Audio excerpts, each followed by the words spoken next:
Welcome to the Insight Podcast, episode 150. So this one's a little bit different. I had planned for it to be a solo episode, just me reading out questions, sharing my thoughts. But then it was last week that I was looking through some old posts, came across this post where I was talking about what I wanted the podcast to be about. And it was from 2 years ago, this post was. I read the caption and realised it was from when I was a guest on Russ Baker's podcast. And we decided to share it on my show as well because it seemed fitting for an episode that was number 75. And that was almost 2 years ago. And so I had a little rethink, thought, no, let's not have this be a solo episode on my own. Let's get Russ back involved. It seemed fitting. And Alakazam, are you there, Russ? Bada boom, bada bing. I'm in. I'm here. Thank you. Thanks for that. Yeah. Thanks for that introduction. And I can't believe, man. What did you say? 2 years ago. 2 years ago it was. Yeah, it'll be coming up to 2 years ago when we did that episode. But obviously we met before then, didn't we? I think we chatted for a while since then. Through maybe it was What used to be through Twitter, LinkedIn. Right? LinkedIn, Twitter. What? Oh, yeah. Okay, yeah.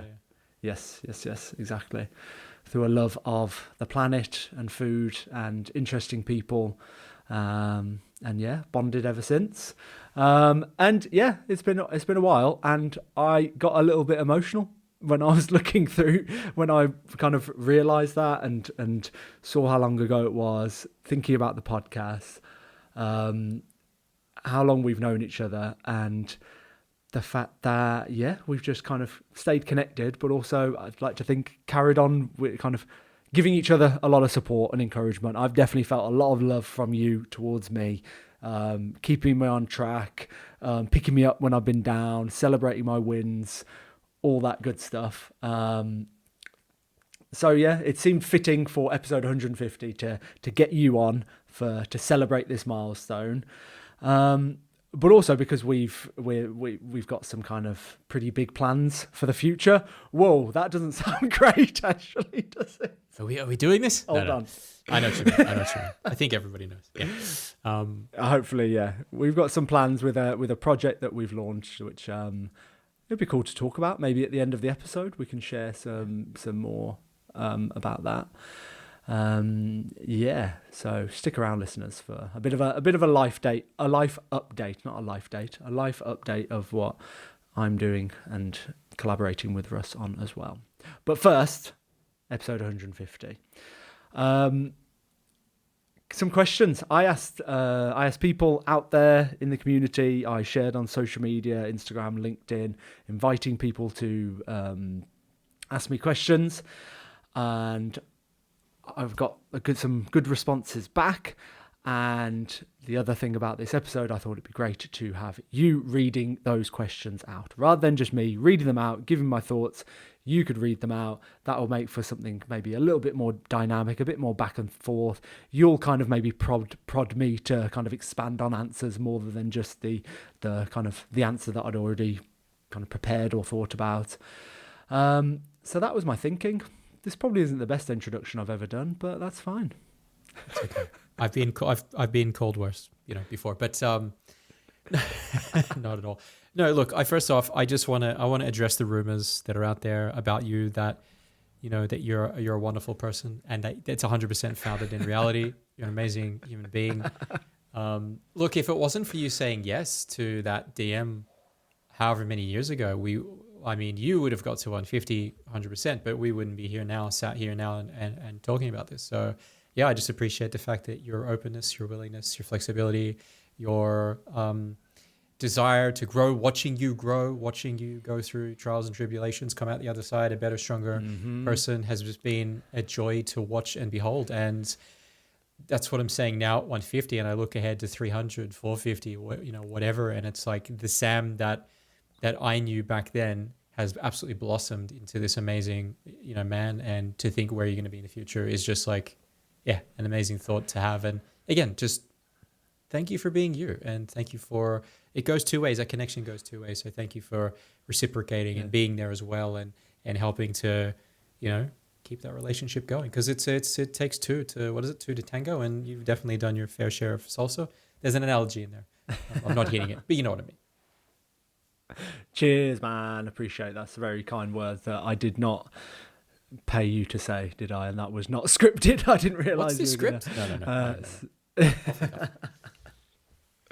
Oh man, cheers. Appreciate that. And yes, likewise, because there's been some low points, hasn't there? And there's actually been a lot of bonding over some shared experiences, shall we say. And so it's been nice to talk about someone who has gone through some very similar things.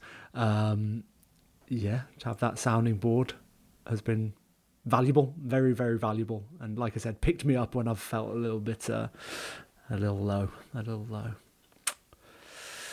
Yeah. So should we bring the energy up? Let's bring the energy up. Some questions. As I said, I thought it'd be way better if you were asking me these. You can give your take on them as well. You also host a podcast. You're also in the same space as me, and so you've got your own take on things. And maybe you won't let me get away with kind of a half answer. So I've sent you the questions. I haven't sent you any of my thoughts about them or anything like that. I've just sent you the questions, sent you the names of the people that asked them, and maybe we can just go from there. Yeah, I can jump straight into them here. So look, in terms of the order, you're happy to just go with, whatever. And look, there are a bunch of questions here about things like communism. I don't know if you want me to ask those or no, nothing like that at all. Just prodding you, just playing with you there. But okay, so first off, we have Jenny, who I believe is someone that you go to the gym with. Train with. Yeah. Jenny, the gym person, the training partner. So Jenny asks, what tools do you use to get back on track when you feel like giving up? Yeah, I like this question a lot because I fall off the track a lot with training, with nutrition, with the food I'm eating, with the podcast as well. I think maybe people don't realise how much I fall off the track as well, if you see what I mean. Because one compliment I get a lot is, Sam, you seem to be so disciplined. You seem to work hard and get so much done in your week. And of course, there's a reason I can do that. I've got more free time than others because of my circumstances and living situation. So I get that. But also, it's still a nice thing to hear, isn't it? That you are disciplined and you worked hard and you seem to be really consistent. But there's definitely days and weeks and even months that can pass by where I have fallen off the track, like the training isn't going well and I'm missing sessions, or I've got into a bit of a rut with my eating and I'm eating more, ready-made meals and just processed crap because I'm just feeling a bit lazy and whatever reason. So I fall off the track more often than perhaps people realise. But the question is, how do you pick yourself back up? What do I do? And I think the number one thing is to be kind to yourself, isn't it? Is to not beat yourself up when you do slip up. The old thing about don't believe every thought that pops into your head. I think you have that situation where that voice creeps in of like, see, yeah, told you you'd fail, told you wouldn't be able to stick at this. You should probably just give up. You don't deserve this, like the growing of the podcast, a PB or whatever it is. It's like, no, it's not going to happen. So yeah, that kind of nasty inner dialogue that we have. I think it's really sad that we spend so much time talking to ourselves in a not very kind way. So I think that's the big main thing that I've learned, is to talk to myself a little more kinder when I do slip up, when I do make a mistake, when I do get in a rut, when I get out of a routine. It's just the recognizing, okay, this has happened. It's okay. Don't worry about it. Like, you are able to get back on track. Because how many people will slip up, make a mistake, and then just kind of throw their hands up and just go, yeah, okay, that's it. Like, I should just give up. I should just carry on this way and just get into these new habits. I think if you just pause and recognize some of that inner dialogue that's going on, it can really help. It can really help, just creating a little bit of space. I messed up, but that's okay. Yeah, I ate a whole bag of cookies this evening, but actually in the grand scheme of this whole week, my diet has been good. So I don't need to don't need to beat myself up too much. But also, like, yeah, just not giving up when you're thinking this is just taking so much longer than I thought it would. Just remembering that it takes a long time. You have to stay consistent. Yeah. And then linked to that is other perspectives as well. So I think another thing that can keep you on track is to keep talking to other people, talk to your friends, talk to family about how you're feeling. Yeah. So if you've messed up, if you've fallen off the wagon, whatever it is, keep voicing that to other people and share that with them, because they'll give their perspective of, again, that kindness. Again, like, don't worry, it's all okay. What do you need to do now to get back on track? And luckily, I am surrounded by lots of people that do that for me. So that might have been a very long-winded answer. I don't know, Russ. Did that make any sense for my first question? No, I think it was good. It was well-rounded. It was comprehensive. It wasn't so much a tool, but really a tool set. So whether or not you find value in the first thing that Sam just offered, or the second thing, or the third thing, I think there's something in there for everyone to kind of latch onto. And I don't know if you want my perspective on this as well, but the very first thing that you said there about self-talk is actually the tool that I use, right? Because I find that a lot of the time there can be maybe an over-reliance on some sort of tangible touchstone. So it could be, when I'm feeling stressed, I grab this special pen that I got from 10 years ago. I'm making this up, right? And then that can de-stress me. And it's like, cool, what if you don't have that readily available? What's your touchstone? And you may then begin to have that behavioral feeling of, if I don't touch the pen, if I don't grasp the pen, I'm going to remain stressed or down, or whatever the negative sort of emotion that is happening. But if you focus on talking to yourself, you're always available to talk to yourself. I've looked myself in the mirror a couple of times this year and just said, hey man, like, let's go, or there's a park near where I am, where I finish a run, and I'll just walk onto the field, and I might just begin uttering stuff to myself whilst looking at nature. But the important thing is talking to yourself, which is what you highlighted there, is a tool that anyone can use. Even if it's, you don't have to utter it out loud, you talk to yourself. If you're, rushed, an area where there's a lot of people, you don't want to verbalize something, you can always talk to yourself. It's something that's free, that's always available, and massively accessible to everyone. And that really, I think, last thing I'll say, is a huge compliment and really on brand with you and the Inside Podcast, because it is about accessible insights, and you've just offered up 3 right off the bat. So yeah, no notes on your questions. I thought it was amazing, your answer. No, that was a good jumping in there. I love it. Yeah, that's it, isn't it? Become your own best friend is definitely something I've learned from other people, and it's like the first time you hear that, you go, oh, this feels a bit icky. Even like the kind of like talking to yourself in a mirror, or kind of positive affirmations, things like that can feel a little bit awkward. Maybe even more as men, we might kind of like feel like, oh, this doesn't seem like something we should be talking kindly to ourselves. Nah, we should be beating ourselves up all the time, shouldn't we? And we should be demanding more of ourselves, and like, you piece of come on, get a grip, man up. And it's like, of course, there's a time and a place for being firm with yourself and actually saying, like, you just need to crack on, you need to commit to this, you need to get on with it. There's a time for that, but there's also a time for, whoa, like, you need to be a bit nicer to yourself here. Like, you need to be more gentle with yourself. And also, it's okay to talk to yourself in that way. If you don't like talking to yourself in a mirror, maybe journaling. Like, we hear a lot about how journaling is a great tool for people, isn't it? To like get these thoughts down on a piece of paper and look at them, and just that creating that bit of distance from them, and you go, oh wow, am I really talking to myself like that? Is that really what I think about myself? Is that really how the world is looking at me, or is that just a thought? Yeah, is this rational actually, or not? So creating that distance, and yeah, become your best friend. I like it a lot. I like that. Become your best friend, become your own mentor, become your coach, whatever it is, because whether or not what Sam and I are saying here sounds foreign, or you're like, oh, that's a bit woo, I don't want to do it. You're talking to yourself, buddy. We're all talking to ourselves all the time. And it's just about, what are you saying? And perhaps, as Sam said, maybe try to focus on a different dialogue, a different narrative that you're going to use there. So I thought that was good. Okay, question 2. Now, apologies to Megan or Megan. I think it's Megan. I'm not sure here. But Megan, I think. Megan. I think it's from England, so maybe Megan. Sorry, Megan. Yeah. Megan from LinkedIn has a question here.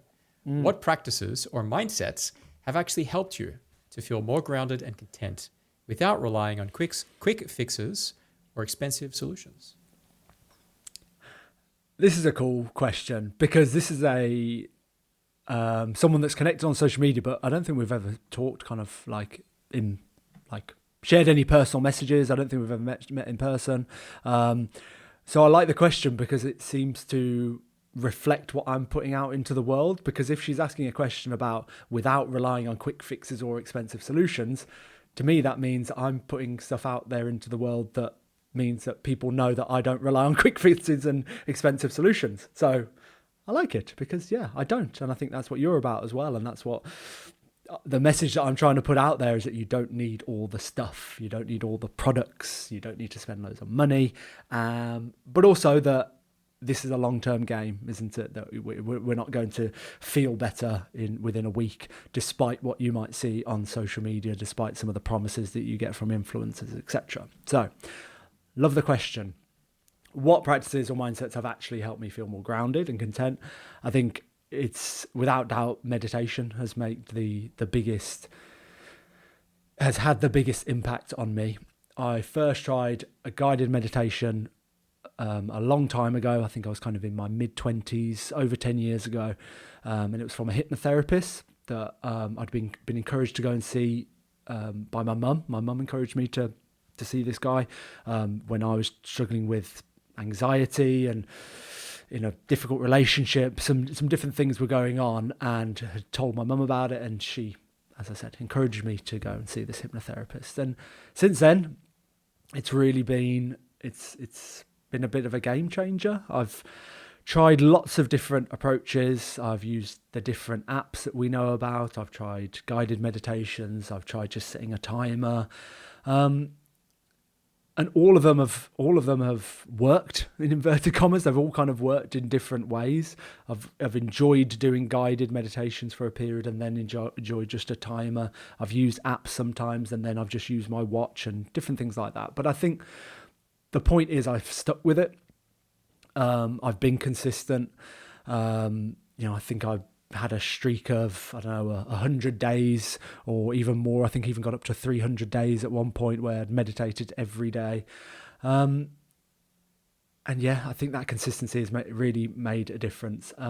Meditation has been huge in that it's just helped me understand my mind a little bit more. It's created that space. It's helped me slow down, helped me realize what really matters. And I think the difference between kind of the buzz in my brain now compared to 10 years ago is huge. It's not like everything is quiet now. I still get that inner voice that we were talking about with the previous question. I still get low. I still get anxious. I still overthink. I still worry about what people, their perceptions of me, all of that stuff. But it's like that buzz is just a little bit quieter. It's like the revs that are going on in the background are just a little bit lower, a little less frequent. And so that is just, it's a completely different way of moving through the world and enjoying your day when everything's just a bit slower and a bit calmer and you don't react quite as quickly. There's so many examples of that I could give. So I'm going to try and just keep it a bit more brief and just say that, yeah, meditation has made the biggest difference in helping me feel grounded and content. And then one final thing is a shout out, I guess, to the Sam Harris app, the Waking Up app, which I think is really, really good. I subscribed to it just before Christmas, after maybe a couple of periods of not meditating quite as consistently and leaving it for a few days, coming back to it, etc. Came back, knew that I wanted to get back into it and downloaded that app, which I'd heard lots of good things about, and yeah, stuck to it since before Christmas, and that's really helping me again. And I believe that because I'm sure I saw one of the last times I opened it that I can gift a free month of that to someone. So if there's anyone listening that wants to try it for a month, message me and I'll send the code over. Nice. Well, that's definitely an inexpensive solution. And with the meditation, so obviously the gist of this question as well was something that's not a quick fix. How long I know this will be different for everyone, but how long did you practice this before you began seeing those results? I think it was kind of, I say it's not a quick fix, but actually there is some aspect of that first session when you get guided through a meditation and you go, oh, I can relax my shoulders. Oh, I can slow down my breathing. Oh, is this what it's like to feel calm again? Because how many people, I feel like it was me at this point as well, how many people are just on the go all the time? And like, there's just like always worrying about the next thing, and always like I said, with the revs are always always going, and you never quite pause. It sounds, I kind of like laugh at myself a little bit because I think back to that time and it's like, well, what was I so anxious about? What was I so stressed about? Because really I didn't have much to be stressed about. It was a difficult, like a relationship that wasn't going very well, and I don't know, but it's like you need to give yourself a reason for why you're stressed. There must be a reason. And actually we need to recognize sometimes you just feel like that, don't you? You just feel like that and it's come out of nowhere, and that's okay. Back to your question though, of how quickly did I feel it? It's like in the moment you feel something, but of course then you carry on your day and the feelings start to creep up, and then you start to speed up again. And so it's kind of like a bit of an up and down experience, I think, to begin with.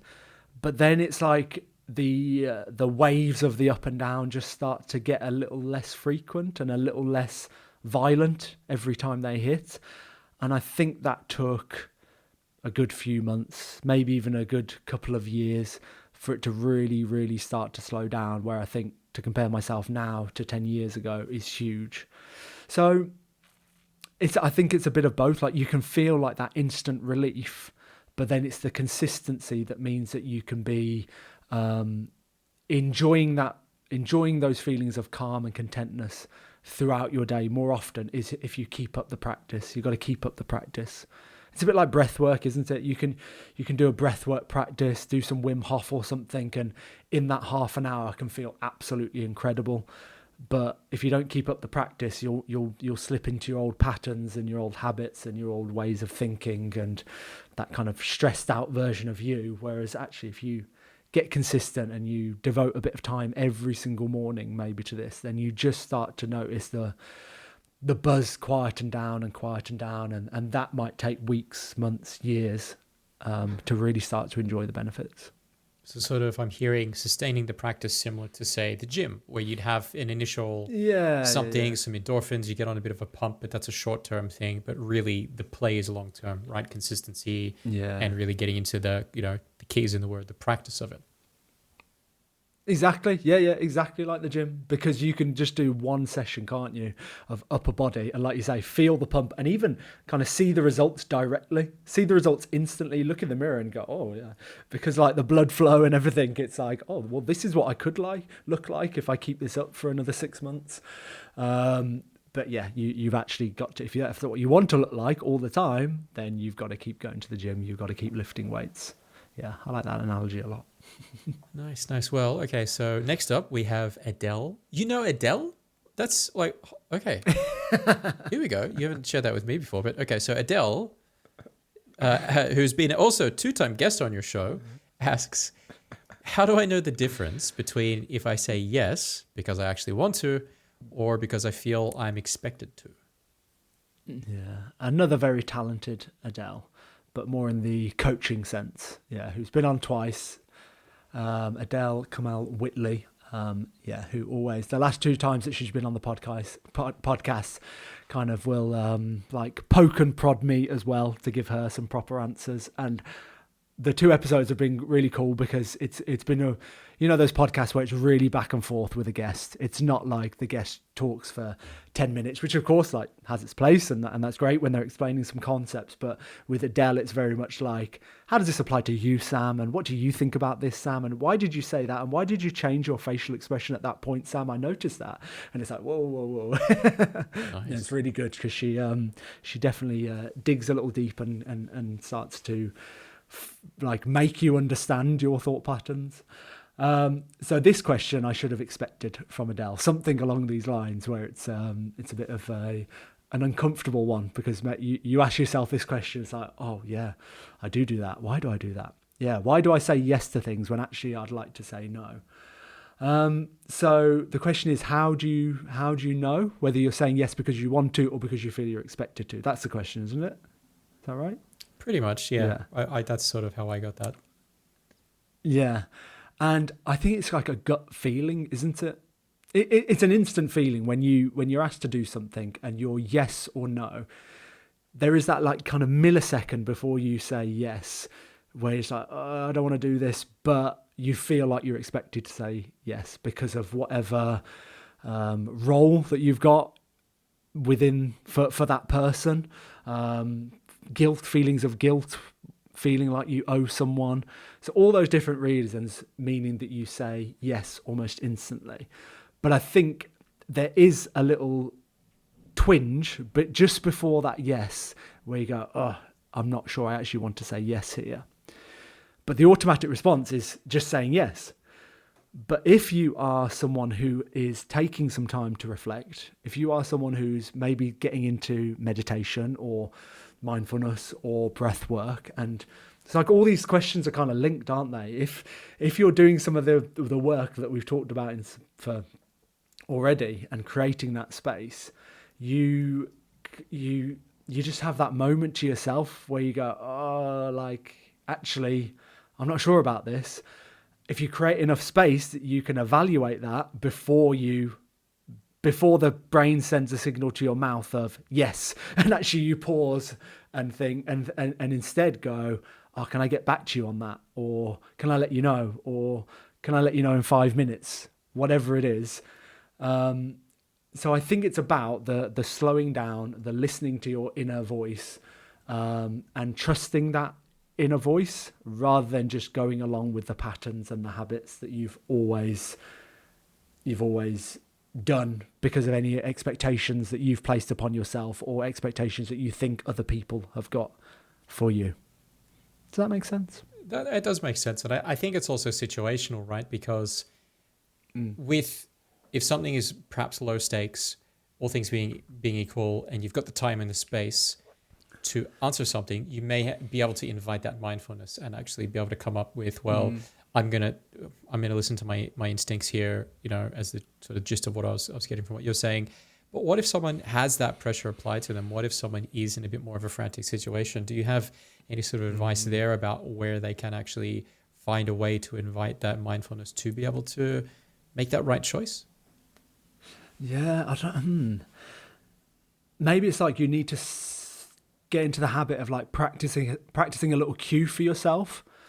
Is it like doing a certain thing with your hand? Is it tapping somewhere? Is it just taking a breath in and out? And it's like even just that thing that can just take 1 second, which for you feels like an eternity because you think, oh man, I'm making this person wait for a second or two here. But actually that's normal, isn't it? Like it's okay. But just in that, you've given yourself just that little bit of time to pause and to organize your thoughts. It really doesn't take much time. So I think that's one way, like set up some kind of cue for you. Is it a breath through the nose? Is it closing your index finger and your thumb? Is it something like that where you just pause? This is telling me to wait a second. And then I think the other thing is just it's like a muscle again that needs to be exercised. You just need to practice it. You just need to try it. You just need to maybe say no when it feels really, really uncomfortable. And you might even go back and then say yes afterwards. But you've just tried saying no. You've tried saying no. You've tried saying no over and over again. And then maybe linked to that is some kind of, whether it's journaling or just an end of the day practice, an end of the day reflection that's, set up as a reminder on your phone or something like that, where you go, okay, at what point today did I say yes to things that I wanted to say no to? At what point today did I say no when actually I meant yes, and all that kind of grey area in between? So a little bit of post deconstruction of your day as well might help people kind of understand when it's happening, and then they're in a better position the next day and the next week to go, okay, yeah, when this happens again, I know what to do this time because I remember what happened last time. Oh, That's I love that, because you may not in the moment have that ability to be mindful, but then you can do it after the fact and go, okay, well, this is Yeah. the decision, the choice I made. This was the outcome. Do I like that? Was that really a true reflection of what I felt? Well, next time I won't do that. And you're right. You build up enough next times, and then it's like enough line in the sand. I'm going to say yes or no based on what I feel. So yeah, that's a great answer. Yeah.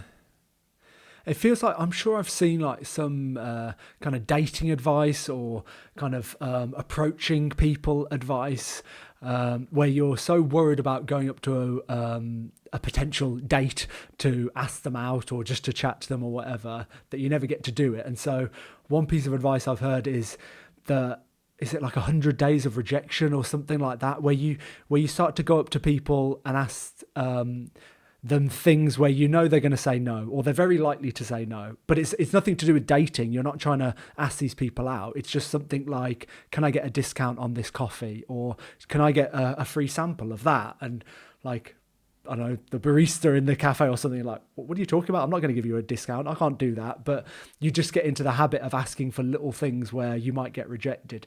Because then once you've kind of exercised that muscle and you build up, then the kind of the prospect of going up to that really attractive woman, man in the gym that you've been meaning to ask out doesn't feel quite as anxiety inducing, because, well, I've done 100 days of this. I've been rejected plenty of times, so I'm just going to go and practice it again. All within reason, by the way. Like, let's not just be creeps that go up to people in the gym that aren't inviting you to. There's enough of those out there. Well, yes. Yeah. Well, Adele, hello.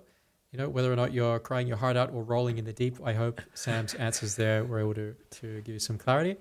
And next up, we have Nikki, who's also a training partner, I believe.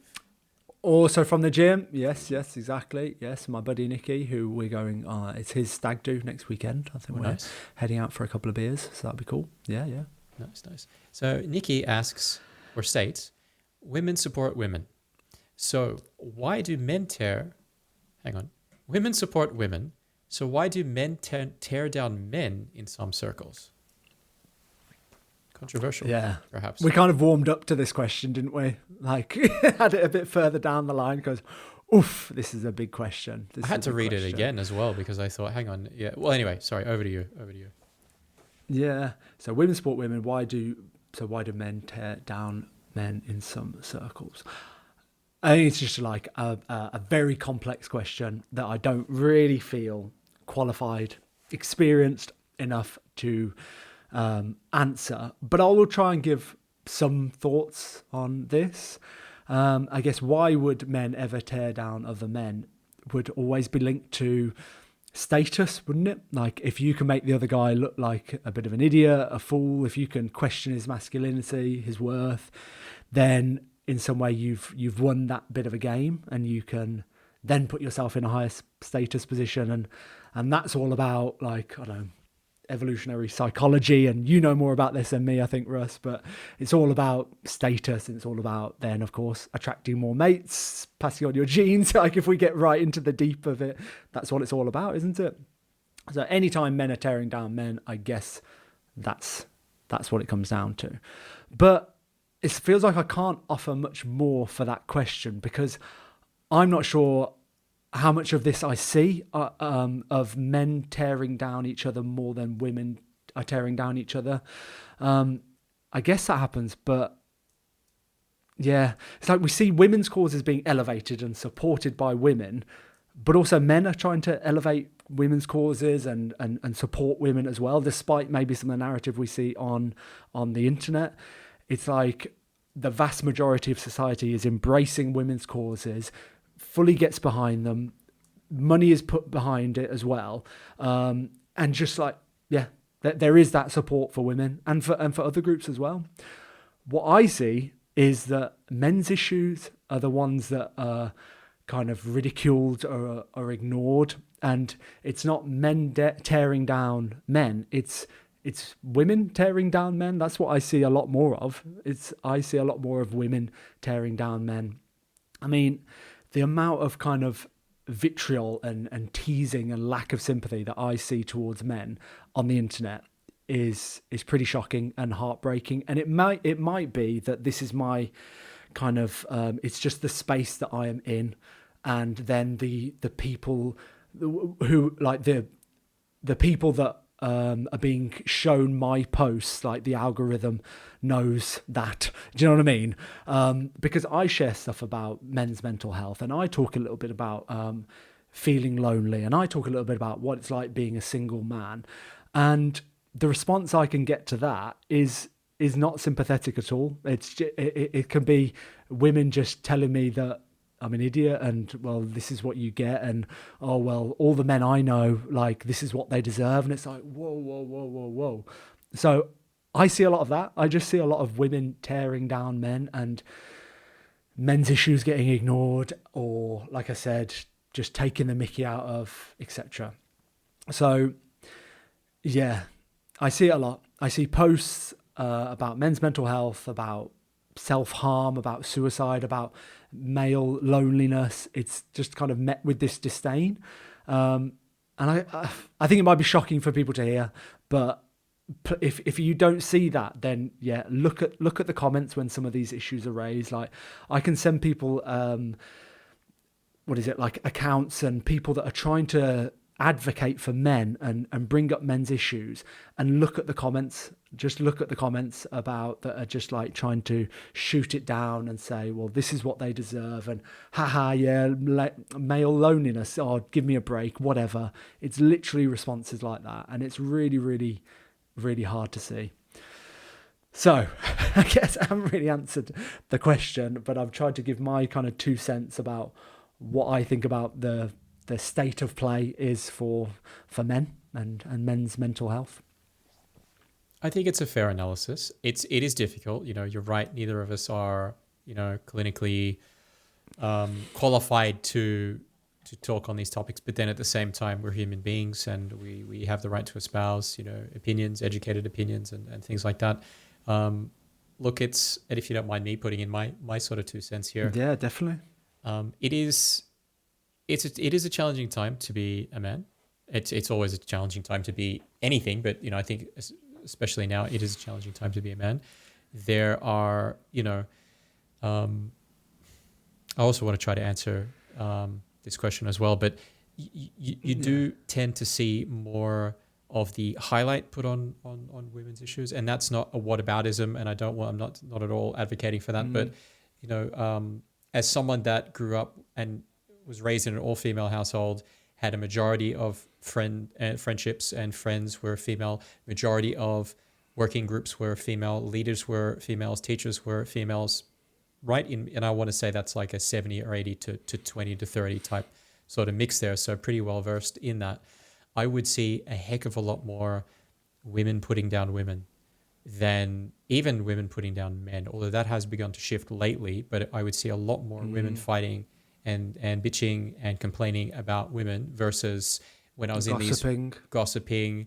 When I was in these male groups, it would be, let's get on with whatever it is, if it's work or study. And there'd be a bit of that sort of territorialness and people trying to throw their weight around, but it was, not that much. And I'm not a biological determinist or, I am educated in evolutionary psychology and biology, sociology, that sort of stuff.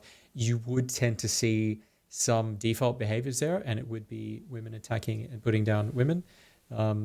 Again, there's an interplay with the environment that you're raised in and culture and society and things like that can offset that.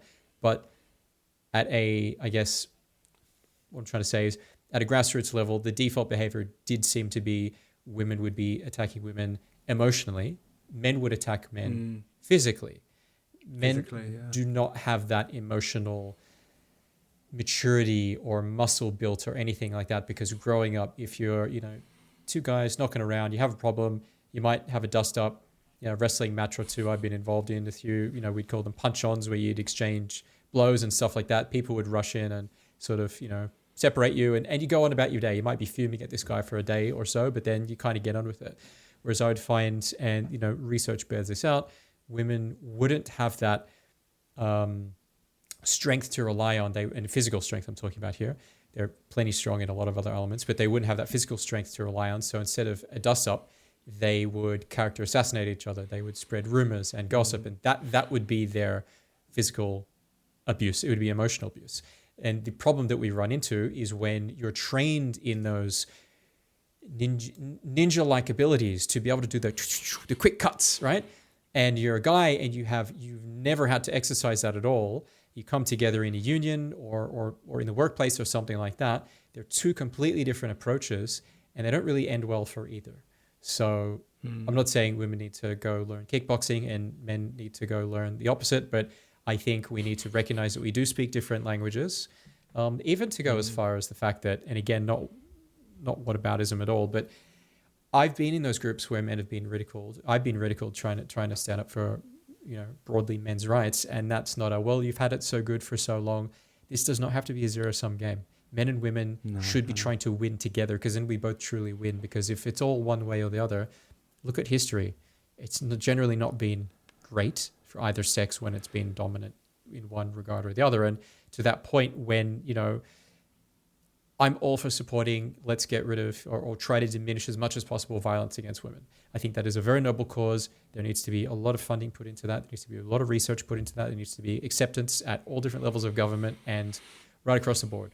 That said, generally speaking, and I can only speak to the statistics in Western societies, generally speaking, most violence, physical violence, abuse, is man on man. So it's about 80% of all violent acts are committed, by men, sure, but to men. And that isn't to say any sort of violence is terrible, but that gets lost, I think, where a lot of a spotlight and a lot of focus is put on, hey, this 20% that's happening to women, terrible, we will not stand for it. We should also not stand for that 80%. And as a result, as you mentioned, there is ridicule, there is quiet and down now, there is you had it for so good, so long. Well, you try telling that to a young guy who's growing up, who has no one to talk to, who's feeling depressed, who has suicidal ideations, who feels rejected by society, who is terrified to approach women, who worries, is he going to get a job? Is he ever going to be able to afford a home? All the pressures of masculinity. But wait, hang on, masculinity is bad. Don't be masculine. It's so confusing, social media messages. So just think about all that next time anyone listening to this wants to tell, someone to sort of pipe down there. I think we all deserve to be listened to. And I think we all need to come together to recognize that we all have rights and we all need to try to take care of one another, regardless of how we identify or our biology or anything like that. Sorry, bit of a rant. Superbly, not at all. That was superbly put, and that's it. You hit the nail on the head of how many young boys and men are paying the price of like a patriarchy that they weren't involved with. I think I might even be taking the words out of Chris Williamson's mouth, or maybe like Scott Galloway's mouth, or something along those lines of it's like these men are paying the price for something that they weren't involved with, they didn't play any part in, and it's not fair. Absolutely.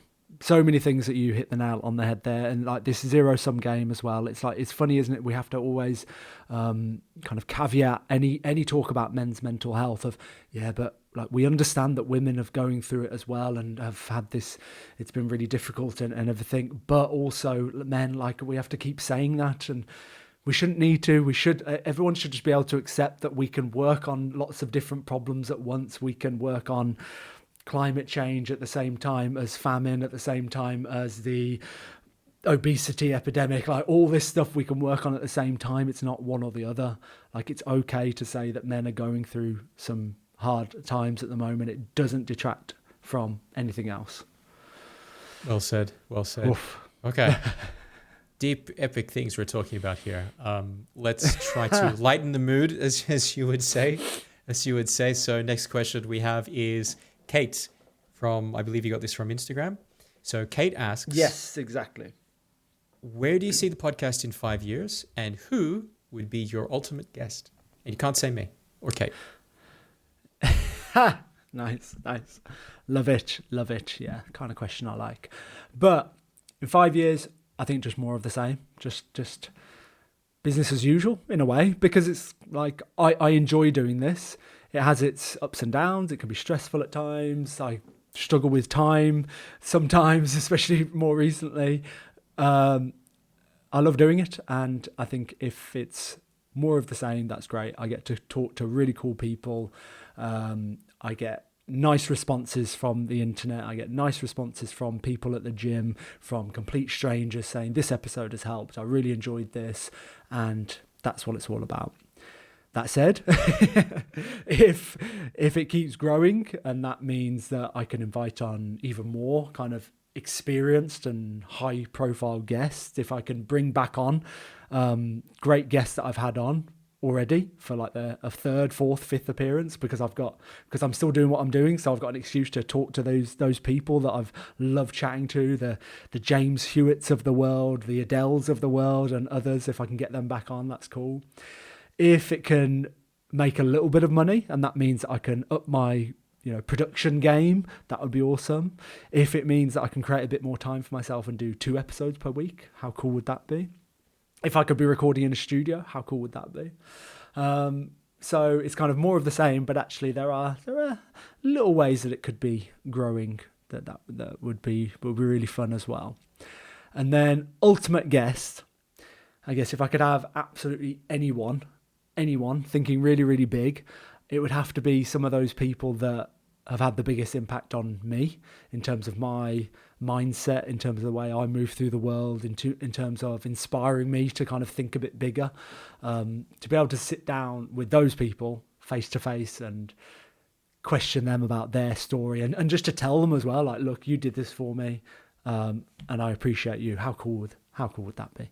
So, I mean, we just mentioned a couple of people that they'd be some ultimate guests. Scott Galloway, he would be awesome. Someone who is flying the flag for men's health, men's issues, isn't he? He does a lot of that, as well as talking about other issues as well, about talking about masculinity and what that means. I really like his takes.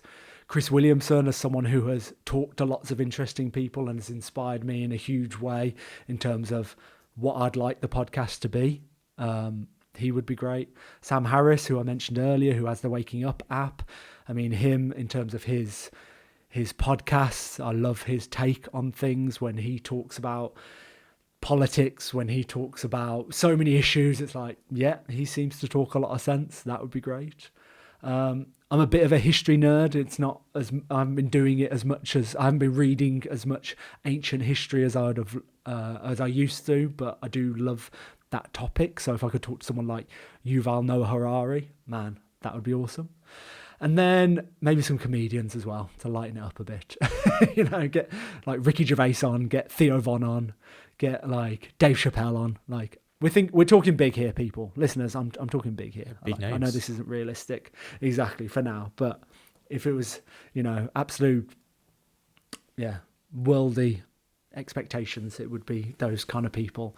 And some comedians, I mean, we like our comedy podcast, don't we, Russ? And we use those as a bit of inspiration of how to lighten up a little bit and not be so serious, and kind of how we can joke around a little bit more. So getting some comedians on, I think, would be fun, because they always have a good take on actual serious issues and how to approach them in a more fun way. But also they can be the most what's the word? Like the most cutting and the most just really have their finger on the pulse of, like, actually, what is the context of all of this, and why is it funny that this politician is saying this, and why is it disgraceful, and just all that good stuff. Yeah, I mean, look, I would be sending those feelers out. I think 150 is enough of a portfolio to be like, hey, this is what you could expect.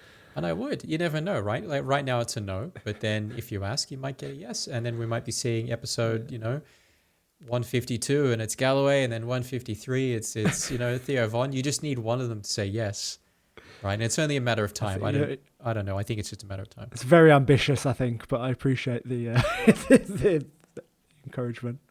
Well. Look, I have another. Maybe by 200. By 200. So there, we've put that out. Yeah. We're going to manifest that. That's going to happen. That's out on the wall. And look, we've come to the end of the questions. But if you've got time, I have a question for you.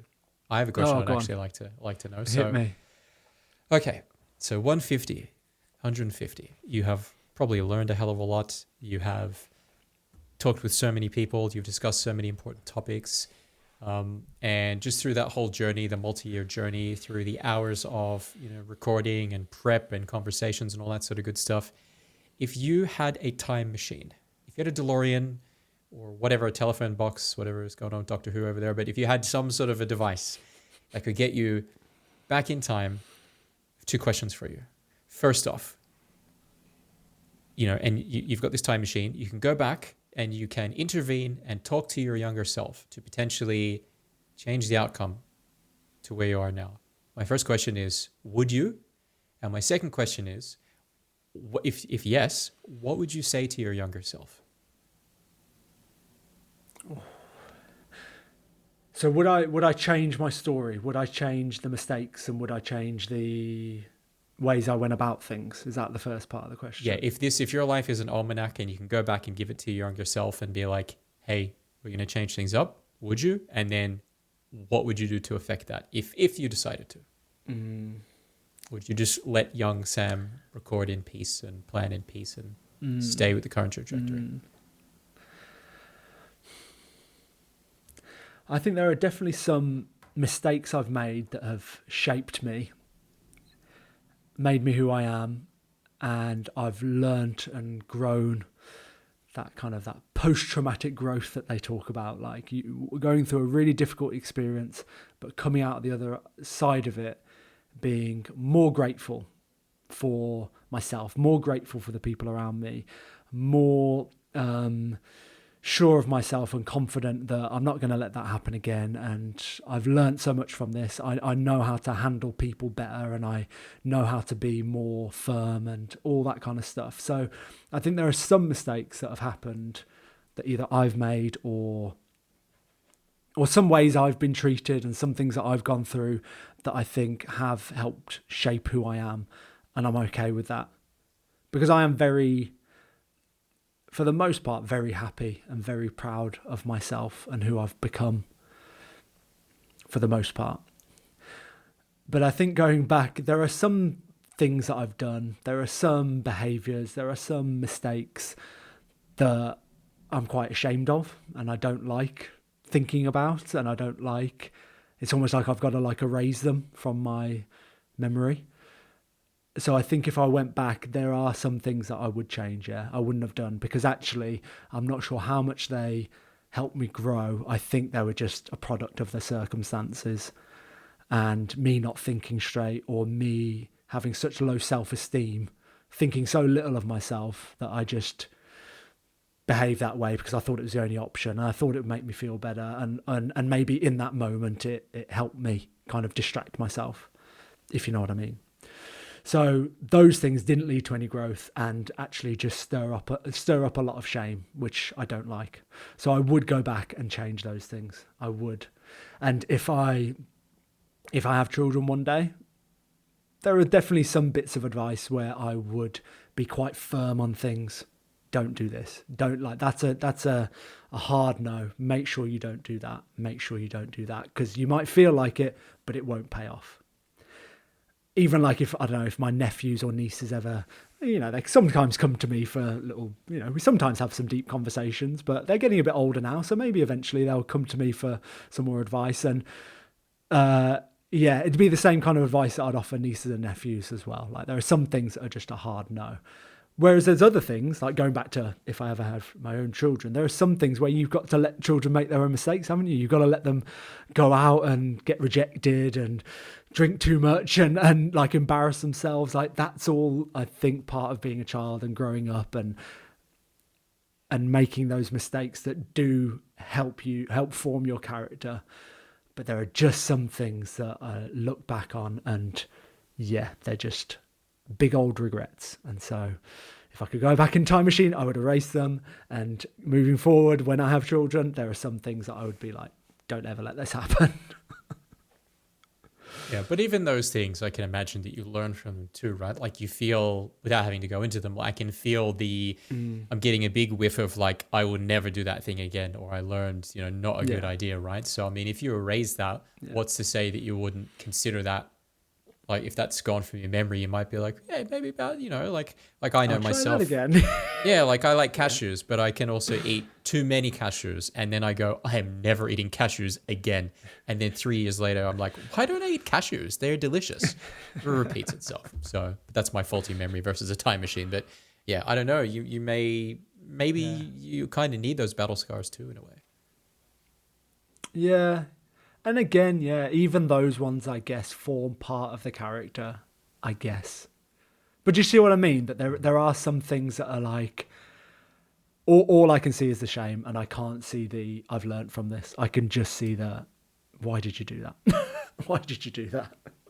Yeah, it's a tough one. That's why I wanted to throw it out. So, but look, that's it from the question side of things. So that's it from the questions. Yeah, and we're at 55 minutes, and I think if we keep this under an hour, that's a great shout. I did have something else I wanted to talk to you about, but I think we need to save it for another time, for a future episode, because it kind of linked to that question of, you know, talking to so many guests on the podcast and what have I learned? That's another question I always get is, what have you learned from doing the podcast? But I think we should save that for another episode, maybe a future episode, a future conversation. We'll do it then, because I think we can really get into that and not in 5 minutes. And I want to keep this under an hour. Yeah, that could be an episode in and of itself. No, 100%. And exactly. Look, you've put the carrot out there. It's tantalizing. So we'll be back. What, episode 300 perhaps, or 1500? No, before that. Okay. 175. We'll go for that. 175. Sounds good. But yeah, how do we let's end this on a bit of a lighter note rather than the shame and disgust that we can feel.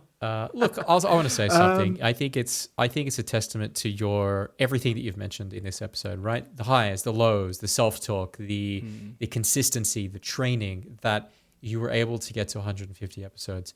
I'm not at 150 episodes. I have a show, and it like where, you know, a third of the, maybe not even a third of the way to that yet, but I think there's something to be said in the fact that this speaks to who you are as a person, that you set out and said, I want to do a thing, and then you did it, and you keep showing up, and you keep improving. I'm sure this episode, you know, going to episode 300 is going to sound even better than now, and just like this is a lot better than the first episode you put out.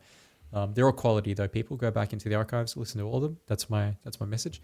But again, I just think this deserves a shout, because so few people get to this, so few people get to the milestone of 100 or even 50 or even beginning a show at all.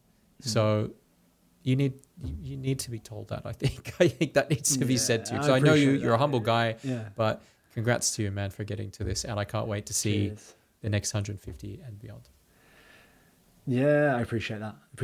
And yeah, that's why I enjoy when every time we catch up, our weekly meetings and everything, is that, you're in someone that's in a similar position, so you recognise some of the hard work and the highs and the lows and the pains and all that good stuff. So yeah, appreciate that. And yeah, appreciate the kind words about this episode, which I think was, it wasn't rushed to put together, but it was kind of like, I want to make this really good, but then there's so much going on behind the scenes. There's so much background stuff that maybe we could talk about.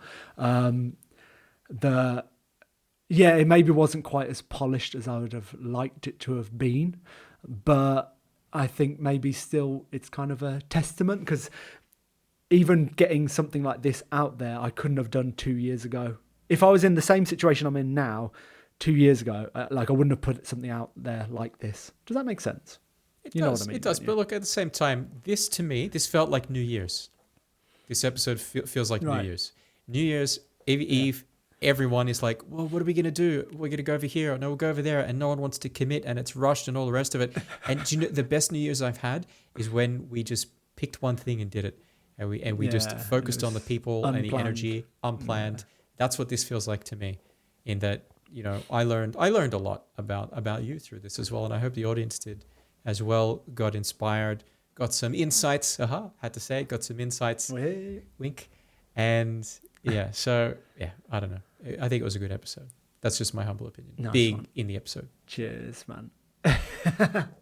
But talking about life updates, talking about the fact that what I was saying at the very beginning of the episode, that we've known each other a long time. We've been there kind of supporting each other and working on things together, and then for a few months now, behind the scenes, working on a new project. Do we want to share more about that? Yes. Let's. Well, how long has it been now? About 6 months.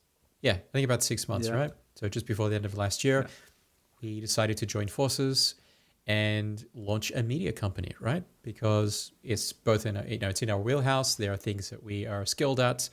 Obviously, having our own shows is something we're very familiar with.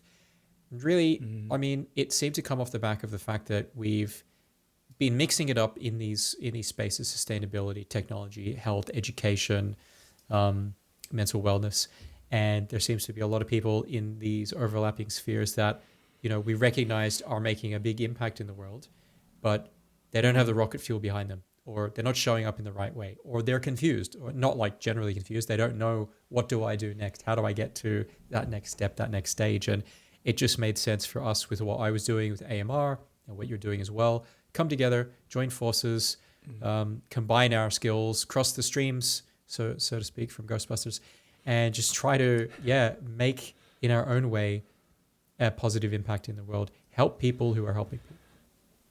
Yeah, exactly. Yeah, and that was a lot of what it was all about, wasn't it? Like our shared values, the type of person that we want to collaborate with, the type of person that is doing good in the world, that is helping people, they're helping the planet, whatever it is. I just feel, it feels like we are onto something really, really cool. We've been working away behind the scenes very quietly, not really told anyone about it.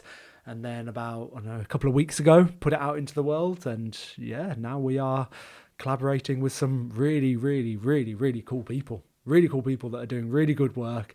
And it's such an exciting time to be able to help them kind of amplify their message, to be able to help them put together their own podcast show and get it out there into the world, like voices that we know will help people, but maybe just haven't quite got the time or the tools to do this. It's like, well, we're there with you and we can do this. And it's just it's so good to get those voices elevated, because we both see some of the voices that are already elevated and just thinking, oh man, you're just putting poison out into the world and you are promoting things that shouldn't be promoted. Or we're thinking like these people we're working with, they are just as good as some of these big names that are out there. Like they are just as valuable, just as insightful, and they deserve to be up there as well, but they just weren't quite there yet. And if we can be the people that help them over that line, then man, just what else would be cooler to be working on? Yeah, 100%. It gives you that sense of, I'm speak for myself, I think it also extends to you as well, but that sense of purpose, right? Because it's not just doing something for the sake of doing it. Through the work that you're putting in, the time and the effort, the mission that you're sort of striving toward, you're helping to make that impact, right? Like you're helping someone because they're going to reach an even bigger audience. They're going to help those young men, or they're going to help those young women, or whoever it is, families, whatever it is. They're going to help reduce, X amount of carbon, or they may even just speak to one person, but that person may be a key decision maker who may hear their voice, consume their content, and go, I've been inspired, let's go in this direction, and hopefully it's right for people and planet. So, and I couldn't think of a better person to have joined forces with than you. Yes, love it. So people, watch this space. And in 12 months, I'm fully planning to, we are going to meet somewhere in the world and open a bottle of champagne or whatever it is and celebrate the growth of our project together. I think so. Dubai? No? Well, and it could be Chris Williamson serving us that champagne. It depends how big this thing gets. We don't know what's going to happen, but yeah, could be. I've never been to Dubai. Have I? We'll find somewhere halfway. Yeah. Cool. Right. That was episode 150. Thank you all for being along for the ride. Thank you, Russ. Here's the next 150 episodes. Watch this space. More guests coming to you soon. That was a Good Gosh Media production.